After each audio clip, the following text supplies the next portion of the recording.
rainy evening in the life of a young poet woman in the medieval England. Chapter 1. The Poet's Quill. The rain began as a soft whisper. It was a gentle tap-tap-tapping on the thatched roof. Elara heard it from her warm bed. She was nestled deep under a heavy wool blanket. The blanket was rough, but familiar. It was woven from the fleece of a local sheep. Its weight was a comfort on a cool evening. Her little hut was dark. The only light came from a single tallow candle. The candle flickered on a small wooden stool. It was her writing table. The candle was made from mutton fat. It gave a soft, yellow light. It also gave a mild, animal scent. It was a common scent in medieval homes. Elara was a young woman, a poet. She lived on the edge of a vast woodland. The forest was called the Weald. It was an ancient forest, old as time. Her tiny hut was her sanctuary. It was made of wattle and daub. The walls were woven from sticks and plastered with mud and straw. They felt solid and safe. Next to her, a warm presence stirred. It was her dog, a large, shaggy deerhound named Rowan. He sighed in his sleep. His paws twitched, dreaming of rabbits. On the other side, a smaller warmth purred. It was her cat, a sleek black creature named Moss. Moss was curled into a perfect circle. Her purr was a soft, continuous rumble. Elara reached for her quill. It was a goose feather, found by the stream. She dipped its sharpened tip into a small ink pot. The ink was made from oak galls and iron salts. It was a deep, dark brown. She opened a small book, her commonplace book. Its pages were made of parchment, scraped sheepskin. It was precious to her. She began to write. The quill scratched softly on the page. The rain speaks in a language of moss, and the oak listens with ancient arms. She wrote slowly. Each word was chosen with care.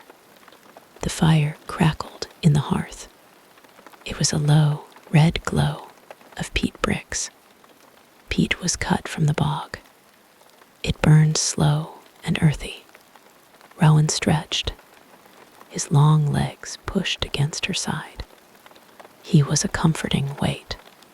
His fur smelled of dried grass and rain. Moss opened one green eye. The eye shone in the candlelight. Then she closed it again, content. Elara wrote another line. My breath, a small cloud in the candle's glow, mingles with the wood smoke and the gentle rain. She could feel the rhythm of the evening. It was a slow and peaceful rhythm. The scratch of her quill, the purr of the cat, the deep, even breath of the dog, the whisper of the rain. She put down her quill. She looked at the words on the page. They were simple and true. They spoke of her small life. They spoke of her tiny hut. They spoke of her loyal friends. The candle flame danced. It cast long, soft shadows on the walls. The shadows swayed and bowed. It was a silent play, just for her. She felt a deep calm. It started in her chest and spread to her fingers and toes. It was a feeling of belonging. She was here in this moment, safe and warm. Your own breathing begins to slow, matching the rhythm of the rain. Your eyelids grow heavy, watching the candle shadows dance.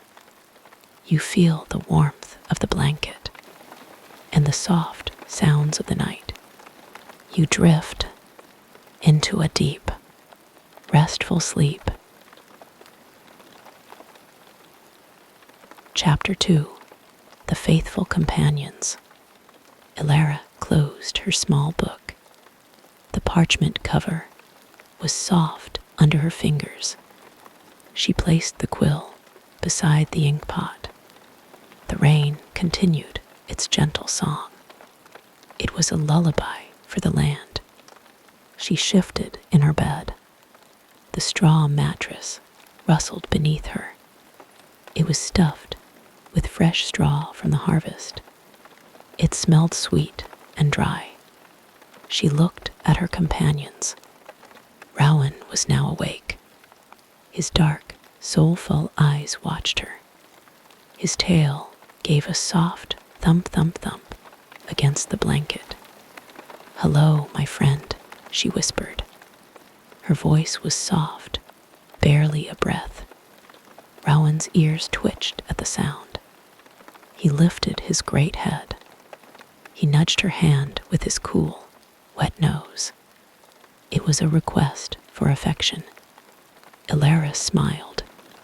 She scratched behind his ears. His fur was coarse, yet soft underneath. He leaned into her touch. His body was warm from sleep. He was a greyhound, of the ancient Celtic kind, bred for hunting, but gentle at heart.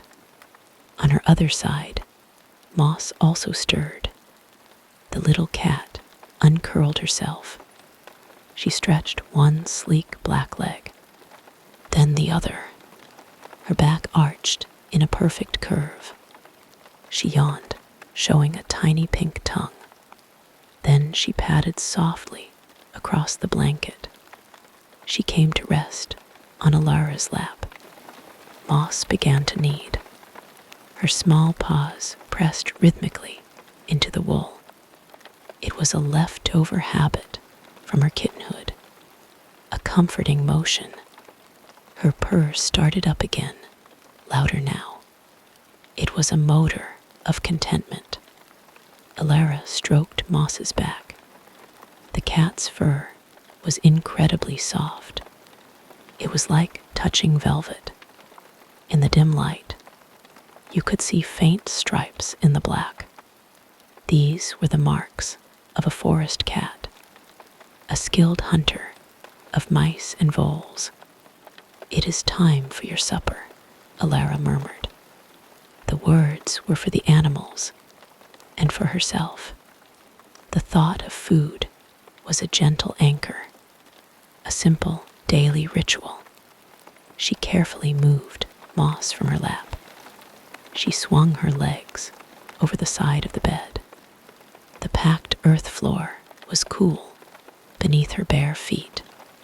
She stood up slowly. The wool of her nightdress was soft against her skin.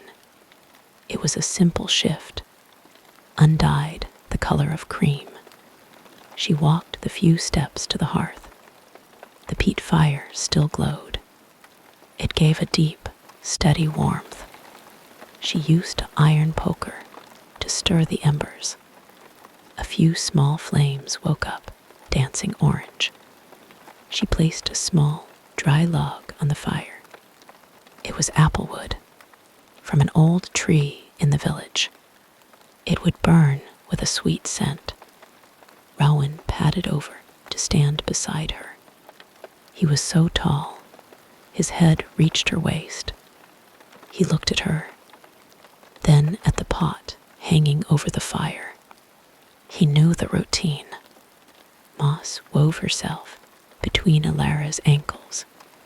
Her tail brushed against her legs. It was a soft, tickling feeling. The promise of supper filled the little hut. It was a quiet, happy promise, a ritual of care and love. between a poet and her faithful friends. Your own body feels heavy and warm, like Rowan leaning against the bed. Your thoughts soften and blur, like moss's fur in the dim light. The promise of rest is your supper, your own gentle ritual. You close your eyes and begin to drift deeper and deeper into sleep.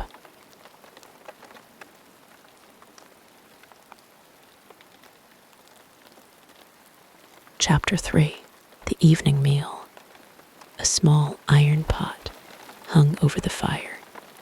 It was suspended on a crook, a hooked piece of iron.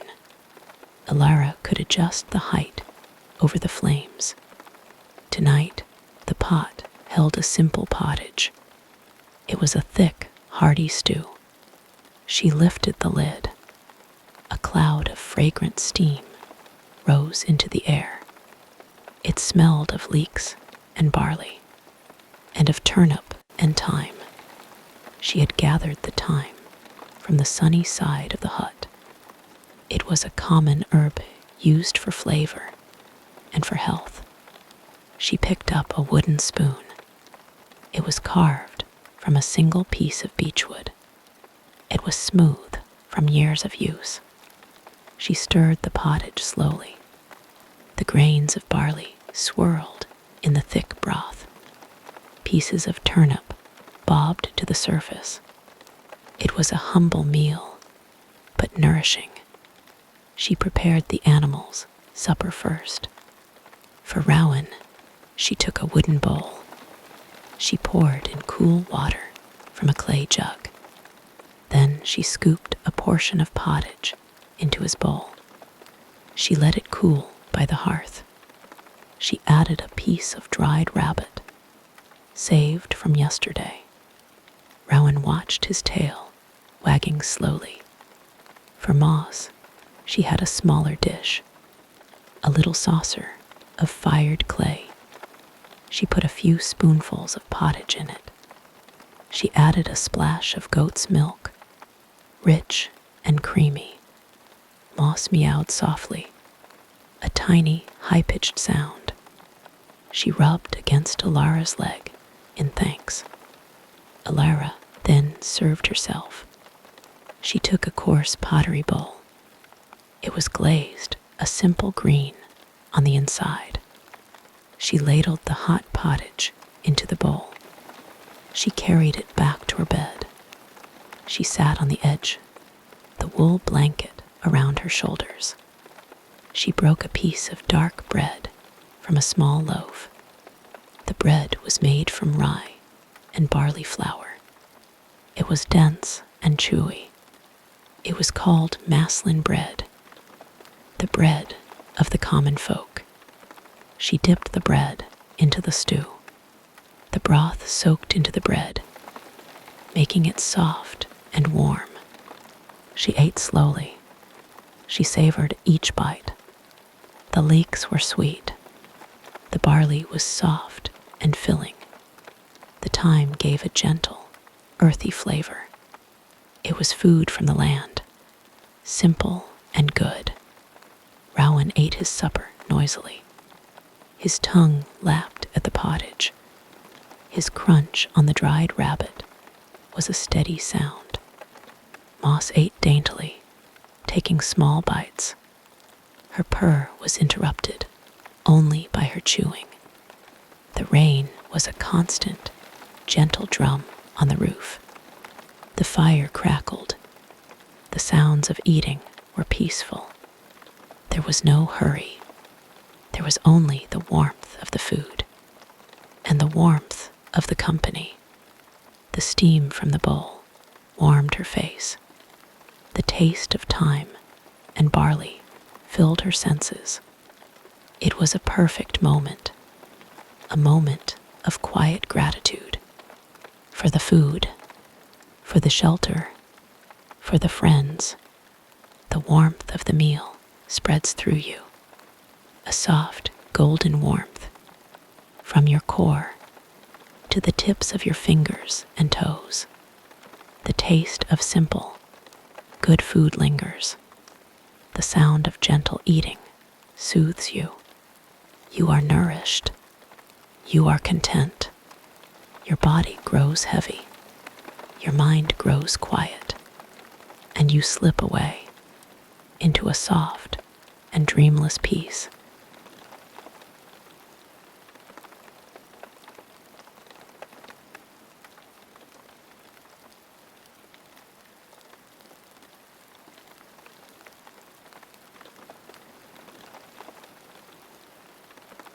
Chapter 4. The Hearth's Glow. The meal was finished. The empty bowls sat by the hearth. Alara felt a deep, comfortable fullness. The warmth of the pottage spread through her body. It was a deep, internal glow. She rose from the bed. She collected the bowls. She carried them to a large wooden bucket. The bucket was filled with water from the rain barrel. She used a handful of dried reeds to scrub them clean. The reeds were rough and good for scraping. There was no soap, just clean water and friction. This was the way it had been done for centuries. Washing up by firelight, the simple chores of the day coming to a close. She placed the clean bowls on a shelf. The shelf was a simple plank set into the wattle and daub wall. She returned to the hearth. The applewood log was burning well now. It filled the hut with a sweet, fruity scent. The light from the fire was warm and orange. It danced on the walls, making the hut feel alive. She sat on a low stool by the fire. The stool was made from a section of an oak log. Its surface was polished smooth from use. Rowan came and lay down at her feet. He rested his heavy head on her foot. It was a comforting weight. Moss jumped onto the mantelpiece, a narrow ledge above the fire. She liked the rising warmth. She watched the flames with half-closed eyes. Alara held her hands out to the fire. The heat warmed her palms. It chased away the evening's chill. She looked into the flames. She saw shapes and stories there. A castle, a dragon, a sailing ship. But they were gentle stories, without fear. She picked up a small bundle from a basket.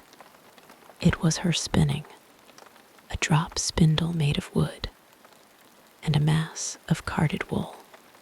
She began to spin. She twirled the spindle and drew the wool into a fine thread. It was a rhythmic, meditative motion, a skill every woman knew. The twist of the fiber, the pull of her hand. It was a dance as old as time. She was making yarn for mending her clothes, yarn for knitting a new pair of hose for the winter.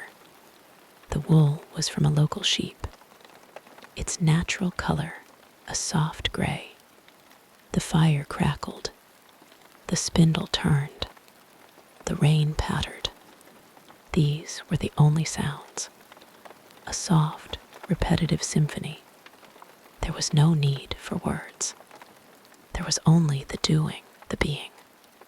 The fire's warmth is a gentle embrace.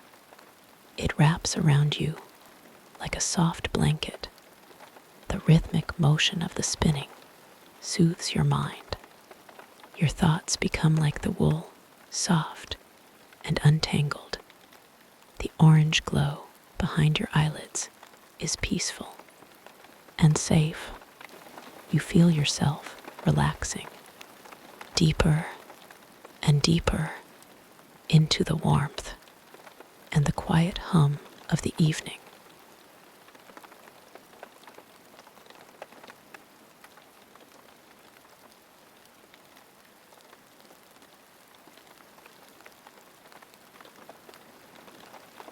Chapter 5. Preparing the Nest. The fire began to burn lower. The deep red embers pulsed with a slow breath. It was time to prepare for sleep. The night was deepening. The world outside was dark and wet.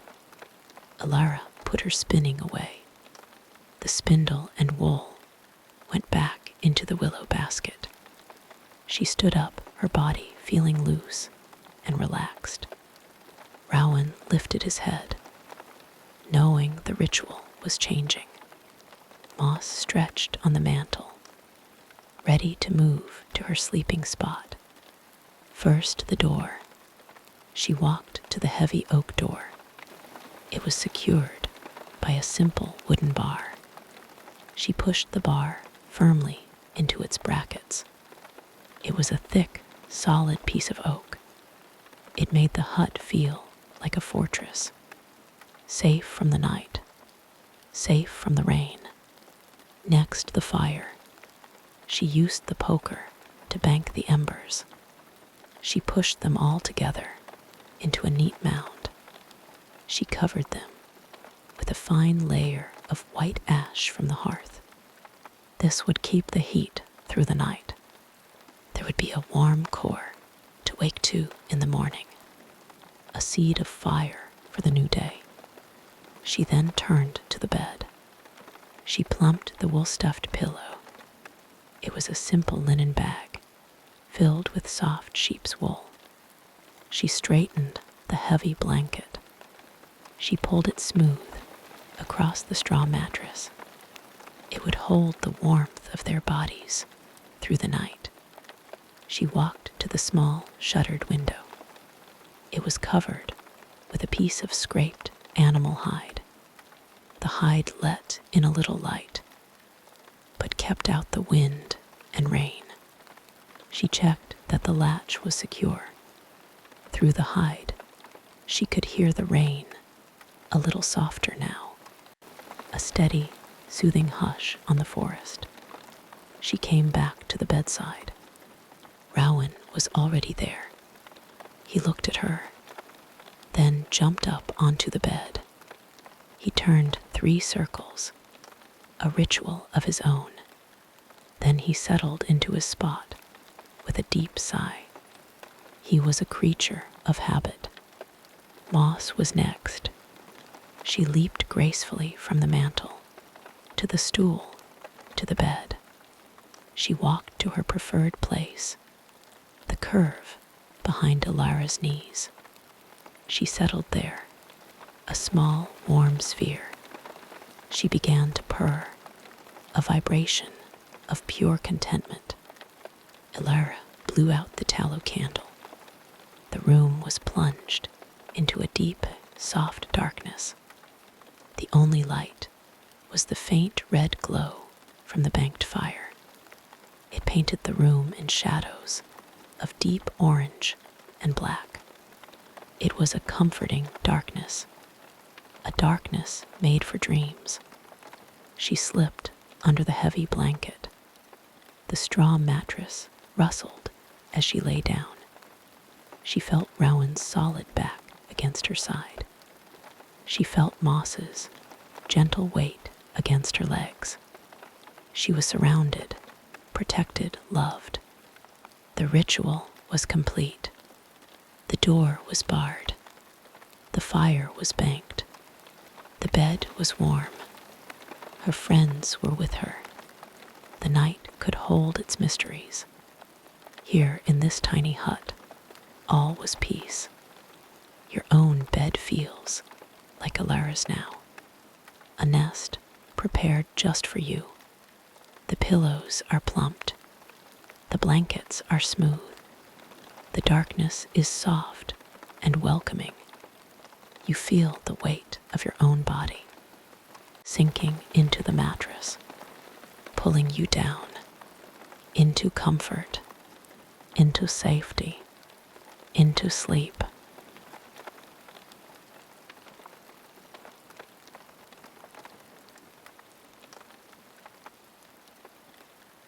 Chapter 6. The Rhythm of the Rain. there was only the sound of the rain.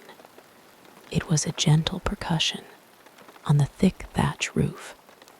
The thatch was made of dried reeds, layered thick. It was a good roof, a dry roof. The rain did not drum, it whispered. Patter, patter, paws. Patter, patter, patter. It was a rhythm, a lullaby. Alara listened to it. She let the sound fill her mind. It washed away the last thoughts of the day, the unfinished poem, the chores for tomorrow. They all softened and dissolved in the rain. Rowan was already asleep. His breathing was deep and even. A soft snore escaped his muzzle now, and then it was a familiar, comforting sound. It was the sound of a creature at perfect peace. Moss was a silent sleeper, but her purr had softened into a quiet hum, a vibration you could feel more than hear. It was a tiny engine of contentment, still running in her dreams.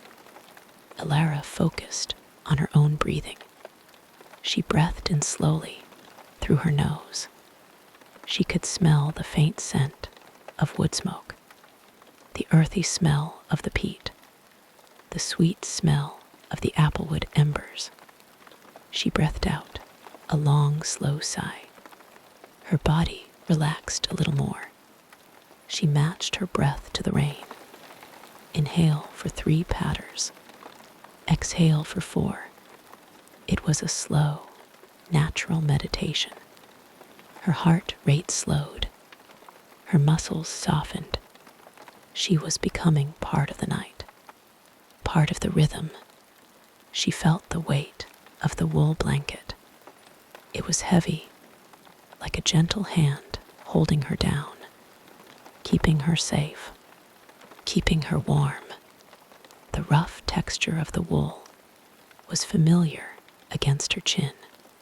She was anchored in her bed, anchored by the rain, anchored by the breathing of her friends. The red glow of the fire pulsed softly. It was like a heartbeat, the heartbeat of the hut.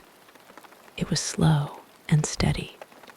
It was the heartbeat of the earth itself, ancient and calm. There was nothing else to do, nothing else to be, just to lie here and listen and breathe and be part of the gentle, endless rhythm of the night. Your breathing begins to match the rain, a soft, slow, and steady rhythm, in and out, patter and pause. Your heartbeat slows and joins the gentle pulse of the fire's glow. You are anchored in your bed, safe and warm, listening, just listening, as the world softly fades away, and you drift into the deep, dark quiet.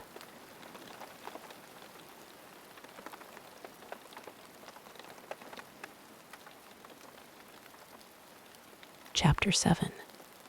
The Dream of the Sun-Drenched Meadow. Alara drifted into the space between waking and sleeping. It was a soft, gray place, a place where dreams begin. And in this place, the sound of the rain changed. It became the sound of bees, buzzing in a summer meadow. She was dreaming. She knew she was dreaming, and it was a comfort. In her dream, she was lying in a field. The sun was warm on her face. The grass was soft beneath her. It was a meadow full of wildflowers, red poppies, white daisies, blue cornflowers. And there was Rowan. He was running, but in the dream, he was running in slow motion. His long legs stretched out. His shaggy fur flew around him gray banner. He was not running after anything. He was just running for the joy of it, for the feeling of the sun and the wind. He bounded through the tall grass. He leaped over a small stream. The water sparkled in the sunlight. His tongue lolled out of his mouth in a happy pant. He was in his element, a creature of grace and power and simple happiness. Elara watched him from her spot in the grass. She felt the sun warming her skin. She smelled the scent of warm earth and clover and honey. She could hear the buzz of the bees, the chirp of crickets, the distant call of a cuckoo bird.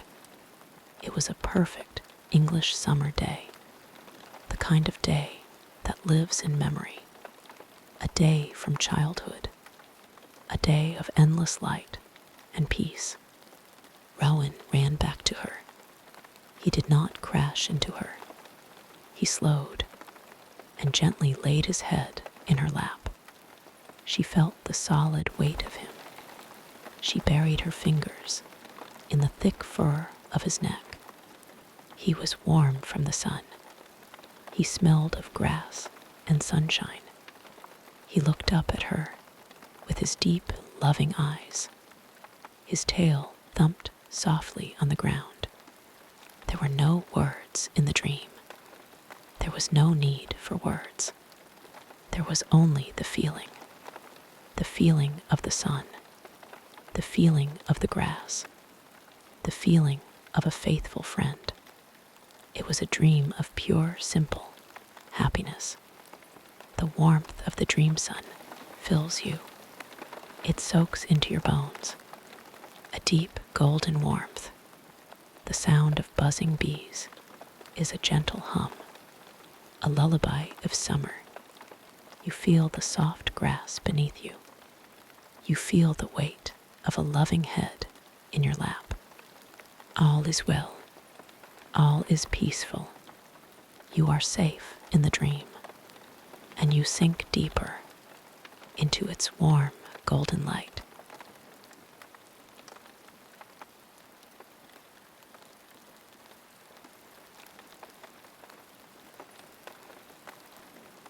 Chapter 8. The Deepening Quiet.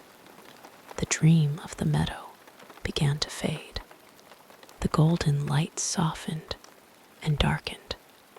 The sound of the bees melted back into the sound of the rain. But it was a different rain now, softer and farther away. Elara was falling into a deeper sleep, the deepest sleep of the night. Her body was completely still. Her breathing was very slow and very even. Her mind was quiet, a still, dark pool. Rowan stirred in his sleep. His paws twitched. He was dreaming of running in the meadow too. A soft whimper of joy escaped his throat. Then he was still again. His breathing synced with Elara's. A slow, steady rhythm in the dark. Moss was a small, silent mound. She did not move. Her purring had stopped. She was in the deepest part of her feline sleep, utterly relaxed and secure. The hut was perfectly dark now. The fire's embers had faded to a faint, dull red. They were just a memory of warmth, holding the heat until dawn. The rain was now a distant whisper. It was the sound of the world turning slowly. It was the sound of time passing gently. It was not a sound to listen to anymore. It was a sound to become. It was the fabric of the night itself. Elara was part of the quiet. She was part of the dark. She was part of the gentle breath of her animals. There was no separation, just a single, peaceful existence. resting in the heart of the forest, resting in the heart of the night. Her hand rested on Rowan's side. She could feel the slow rise and fall of his breath. It was a metronome, measuring out the peaceful hours of the night, each breath a gentle wave, carrying her further from the shore of waking, out into the calm, dark sea of sleep. There is nothing more to hear. There is nothing more to feel. Only the deep and deepening quiet. It fills the hut. It fills your mind. It fills your soul. The quiet is a soft blanket, heavier than wool, warmer than fire. It wraps around you and holds you in a silent, peaceful embrace. You let go of the last thought, of the last feeling. You simply are in the quiet, in the dark, in the peace, and you drift into a deep, restful, and dreamless sleep.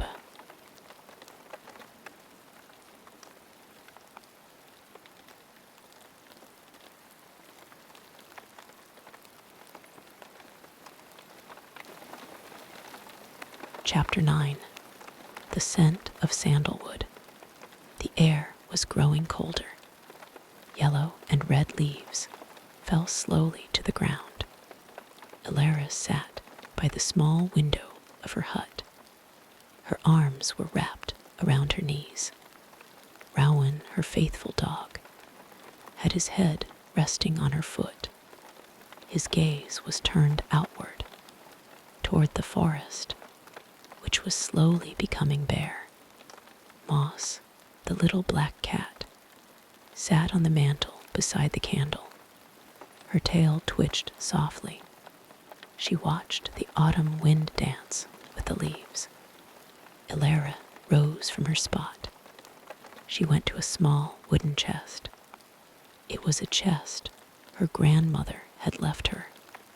She opened the lid. Inside were rare things, things precious to her. There was a piece of sandalwood. It had been brought to her from distant lands, from where ships came to port, with great white sails. She picked up the piece of wood. It had a warm, sweet scent, a scent like no other. She brought the sandalwood to the fire. With her small knife, she shaved a few pieces. The shavings were soft and fragrant. She scattered them gently over the fire. A white, sweet-smelling smoke rose up. It filled the hut with its perfume, a scent of peace and tranquility. This was an old custom. On cold autumn days, people would warm their homes with fragrant woods. It warmed the spirit, too, like a prayer for the home. Rowan lifted his head. He sniffed the new scent. His wet nose twitched. He seemed to approve. He gave a soft wuff and laid his head back down. Moss also turned her head. Her green eyes followed the smoke as it curled toward the roof. She did not sneeze. She simply watched, mesmerized by the gentle scent. Alara returned to her seat by the window. The scent of sandalwood wrapped around her. It was a rich, woody, comforting smell. It was a scent for meditation, a scent for quiet thoughts. It reminded her that the world was wide, but her place in it was here, in this small, scented hut. She closed her eyes and breathed in deeply. The scent filled her lungs. It mixed with the smell of peat smoke and rain.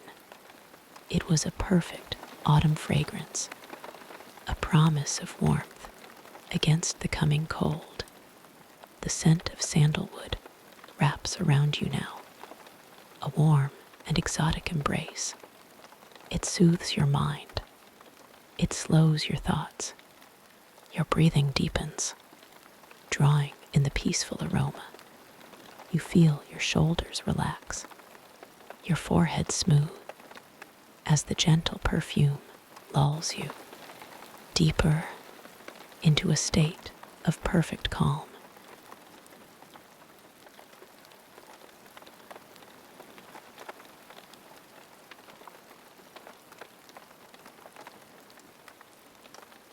Chapter 10. The warmth of the hearthstone. The fire burned steadily. The sandalwood had done its work. The whole hut smelled like a sacred place, a quiet chapel in the woods. Alara stretched her hands toward the hearth. The heat warmed her skin, but the warmth went deeper than that. It sank into her bones. It was the deep, lasting warmth of stone. The hearthstone was a large, flat rock. It had been set into the floor generations ago. It was dark gray and smooth from years of heat and care. It was the heart of the home. All heat came from here, all light on dark nights like this. In medieval homes, the hearthstone was central. It was where food was cooked, where people gathered, where stories were told. It held the memory of every fire that had ever burned upon it, every meal, every prayer, every winter survived. Alara placed her palm flat on the stone's surface, just beside the fire. It was pleasantly warm, a steady, radiating heat. This stone would hold the warmth long after the flames had died down. It would keep them safe through the night. Rowan shifted closer. He loved the radiant heat from the stone. He stretched his long body out beside the hearth. His fur absorbed the warmth. His belly rose and fell in a contented rhythm. Moss, too, felt the call of the warm stone. She leaped down from the mantle. She landed without a sound. She padded over to Rowan and curled herself against his stomach. Two friends, sharing the oldest comfort, warmth. Alara watched them. She felt a deep, quiet joy. This was the heart of her home, not the walls or the roof, but this stone, this fire, these creatures. She picked up a cup from the floor. It was filled with a simple herbal tea, mint and chamomile, gathered from the edge of the woods. She sipped it slowly. The warm liquid joined the warmth from the hearthstone, spreading through her body, from her core to her fingertips. Outside, the wind gusted. It rattled the hide, covering the window. But inside, all was warm, anchored by the great, steady stone, a fortress against the cold. You feel this warmth now, a deep, radiant heat. It comes from the very center of your being. It spreads through your veins like a gentle, golden light. Your muscles feel heavy and warm. Your mind is quiet, held in the steady embrace of the hearthstone. You are safe. You are warm. You are drifting into a deep and peaceful rest.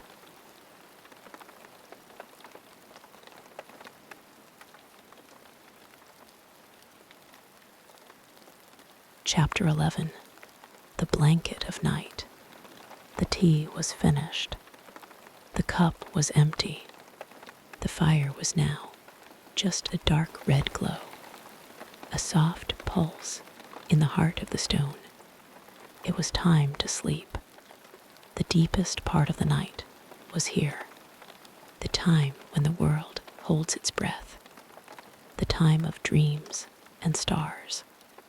Alara stood up slowly. Her body felt heavy and ready for rest. She walked to the door one last time. She placed her hand on the wooden bar. It was solid. It was secure.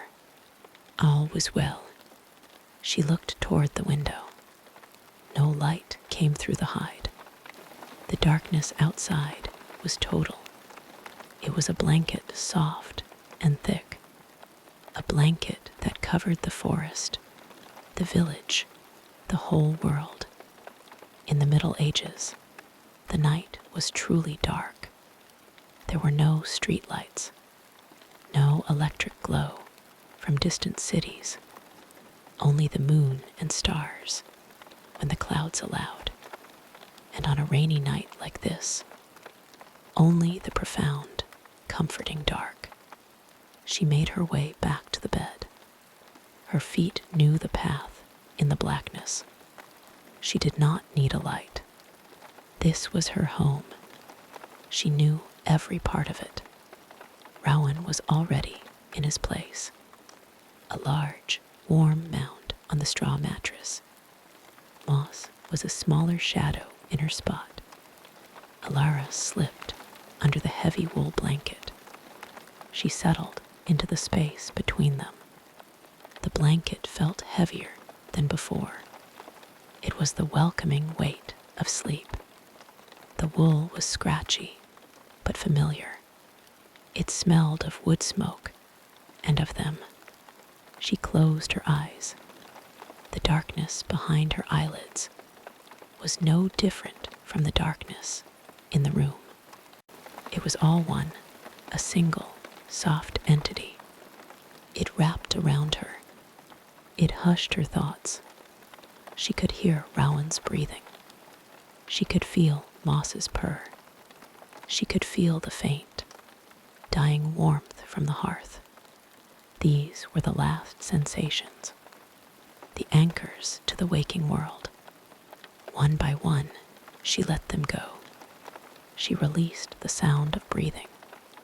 She released the feeling of the purr. She released the warmth.